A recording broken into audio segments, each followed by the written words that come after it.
ठीक है, तो आज हम बात करने वाले हैं रैशनलिज्म की, यानी तार्किक बात के बारे में। नाम थोड़ा भारी लगता है, लेकिन मैं इसे आपको इतने आसान तरीके से समझाऊंगा कि आपको लगेगा, अरे ये बहुत ही सीधी बात है।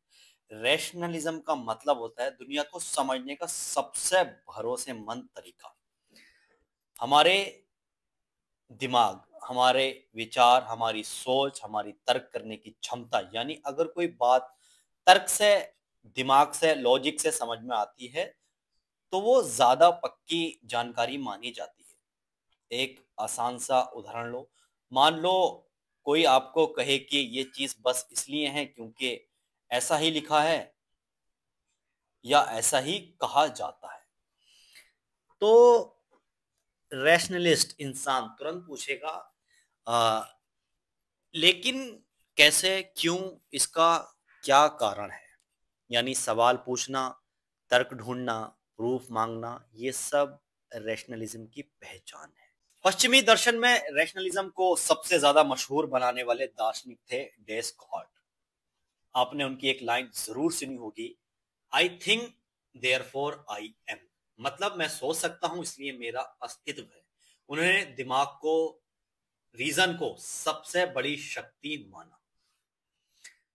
अब आप सोचें, मैथमेटिक्स क्यों इतना मजबूत नॉलेज मानी जाती है? क्योंकि 2+2 हर जगह 4 ही होगा, चाहे आप दुनिया के किसी भी कोने में चले जाओ, पूछ लो, लिखा हुआ देख लो। मतलब इसमें कोई कंफ्यूजन नहीं है। लेकिन रैशनलिस्ट कहते हैं कि ऐसी नॉलेज जो दिमाग और लॉजिक से समझ आती है, वो सबसे ज्यादा भरोसेमंद होती है।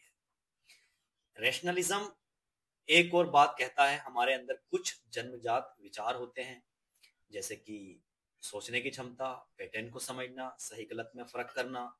इसका मतलब ये नहीं कि हम फॉर्मूलाज लेकर पैदा होते हैं, बस हमारे दिमाग की एक नेचुरल सेटिंग होती है जो रीजनिंग को पॉसिबल बनाती है। तो आपने कई बार महसूस किया होगा कि बिना किसी वजह के भी आपको लग सकता है कि सामने वाला इंसान जो कह रहा है वो तार्किक नहीं है। वो जो अंदर से लॉजिकल, अरे ये ठीक नहीं लग रहा है वाला एहसास आता है, रैशनलिज्म उसी को महत्व देता है। अगर रैशनलिज्म की मुख्य बातें आसान भाषा में समझें तो वह कुछ ऐसी होंगी। दिमाग और तर्क सबसे बड़ा स्रोत का ज्ञान है। कुछ आइडियाज हमारे अंदर वैसे ही मौजूद होते हैं, और कोई भी बात अगर तर्क से सही है तो वो हर जगह सही होगी।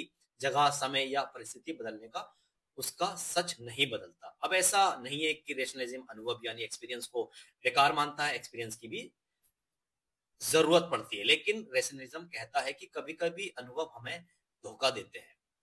जैसे आपको लगता है कि सूरज घूम रहा है, लेकिन असल में पृथ्वी घूम रही होती है। तो ये सच हमेशा वही होता है जो रीजन से साबित होता है। रेशनलिज्म की सबसे अच्छी बात मुझे ये लगती है कि ये इंसान को इंडिपेंडेंट थिंकर बनाता है। आप किसी से बात को ऐसे ही नहीं मानते, आप रीजन ढूंढते हैं, प्रूफ देखते हैं, खुद सोचते हैं। आज के समय में जहां गलत जानकारी बहुत तेजी से फैल जाती है, रैशनल सोच होना बहुत काम आता है। हाँ, कुछ लोग ये भी कहते हैं कि रैशनलिज्म कई बार दिमाग पर जरूरत से ज्यादा जोर डालता है और असल जिंदगी के अनुभवों को कम महत्व देता है।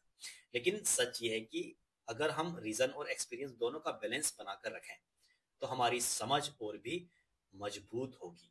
तो आखिर में रैशनलिज्म हमें एक बहुत सरल सीख देता है, सोचिए, सवाल पूछिए और फिर किसी निष्कर्ष पर पहुंचिए। अगर हम इस तरीकों को अपनी रोजमर्रा की जिंदगी में इस्तेमाल करें तो हमारे फैसले भी बेहतर हो जाते हैं और दुनिया को देखने का नजरिया भी साफ हो जाता है। अगर आपको ये समझाना अच्छा लगा, ये वीडियो लाइक कर लीजिए और चैनल को सब्सक्राइब कर लीजिए, ताकि ऐसे ही आसान और तर्क वाले वीडियो आपको मिलते रहेंगे। फिर मिलेंगे अगली वीडियो में। Thank you so much. सीखते रहिए।